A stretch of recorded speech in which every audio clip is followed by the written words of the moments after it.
সিরাতাল মুস্তাকিমের পথে যখন কোন বান্দা চলা শুরু করে দেয়, তখন ওই বান্দা নিশ্চিত হয়ে যায় যে আমি এমন একটা রাস্তায় উঠলাম, যে রাস্তাটা হলো আল্লাহর রাস্তা। কার রাস্তা বলেন? রাস্তাটা কার? আল্লাহর রাস্তায় যখন কোন বান্দা চলে, তখন ওই বান্দার শেষ গন্তব্যস্থল হয়। আল্লাহ রাব্বুল আলামিন বান্দার জন্য একটা জায়গা তৈরি করে রেখেছেন। বান্দা দুনিয়ার সব কার্যক্রমগুলো শেষ করে পরকালীন জীবনে আল্লাহ রাব্বুল আলামিনের নিকট থেকে ডান হাতে আমলনামাটা গ্রহণ করে হাসতে হাসতে বান্দা একটা জায়গায় পৌঁছে যাবে। সেই জায়গাটার নাম বলতে পারবো কি আমরা? সবাই বলেন সেই জায়গাটার নাম কি?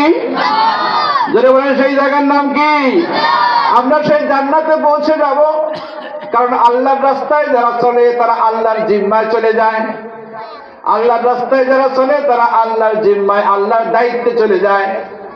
আল্লাহর রাস্তায় যারা চলে তাদেরকে তার গন্তব্যে পৌঁছে দেওয়ার দায়িত্ব স্বয়ং আল্লাহ তাআলা গ্রহণ করে নেন।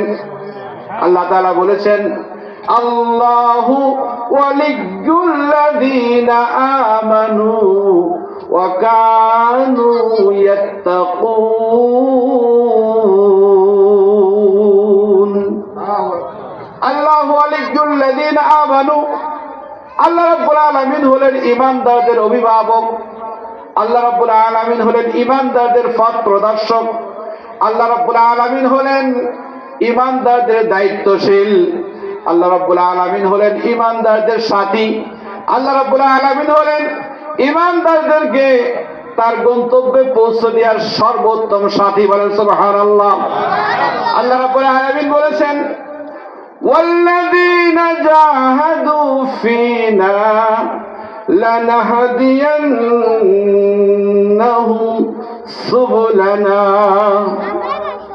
আমার যেই বান্দারা আমার রাস্তায় চলতে চায়, আমার রাস্তায় চলার জন্য যারা চেষ্টা করে, আমাকে পাওয়ার জন্য যারা চেষ্টা করে, আমার জান্নাতে পৌঁছানোর চেষ্টায় যারা ব্যস্ত থাকে, আমার পথের পথিক যারা হয়, আমার জান্নাতে আসার জন্য যাদের ব্যস্ততা শুরু হয়, আমার জান্নাত লাভের জন্য যাদের ব্যস্ততা শুরু হয়, আমার পথে চলার জন্য যারা দুনিয়ার সব কষ্টকে উপেক্ষা করে, আমার জান্নাতে আমার নিকটে আসার জন্য যখন কোনো বান্দা দুনিয়ার সব গ্লানি ভুলে গিয়ে আমার প্রেমে মত্ত হয়, আমার গান যেখানে হয় আমার বান্দা সেখানে যায়, আমার হুকুম যেখানে মান্য হয় আমার বান্দা সেখানে যায়, আমার কথা মানার জন্য বান্দা জীবনের সব কষ্ট আর দুঃখ সহ্য করার জন্য ব্যস্ত হয়ে পড়ে, তখন আল্লাহ রাব্বুল আলামিন ওই বান্দার জন্য ওয়াদা করেছেন,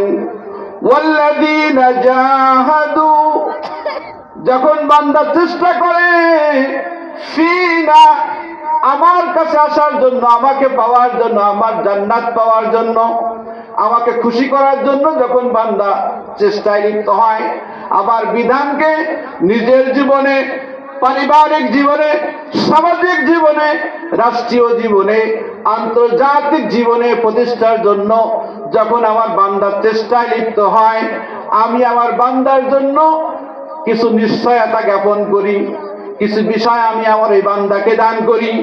সেই বিষয়গুলি হলো লানাহদিয়ান্নাহুম সুবুলানা।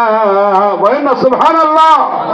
আল্লাহ রাব্বুল আলামিন ওই বান্দাদেরকে দেখায় দেন কিভাবে তার ব্যক্তি জীবনে আল্লাহর বিধানকে সে প্রতিষ্ঠা করবে সহজে, কিভাবে আল্লাহ রাব্বুল আলামিন কে সহজে পাওয়া যাবে, কিভাবে তার পারিবারিক জীবনে ইসলাম প্রতিষ্ঠা হবে, কিভাবে তার সামাজিক জীবনে ইসলাম প্রতিষ্ঠা হবে, কিভাবে তার রাষ্ট্রীয় জীবনে ইসলাম প্রতিষ্ঠা হবে, কিভাবে আন্তর্জাতিক জীবনে ইসলাম প্রতিষ্ঠা হবে, কিভাবে রাষ্ট্রীয় জীবনে ইসলাম প্রতিষ্ঠা হবে, সকল রাস্তাগুলো ওই বান্দাদের সামনে আল্লাহ রাব্বুল আলামিন উন্মুক্ত করে দেন। বলেন সুবহানাল্লাহ।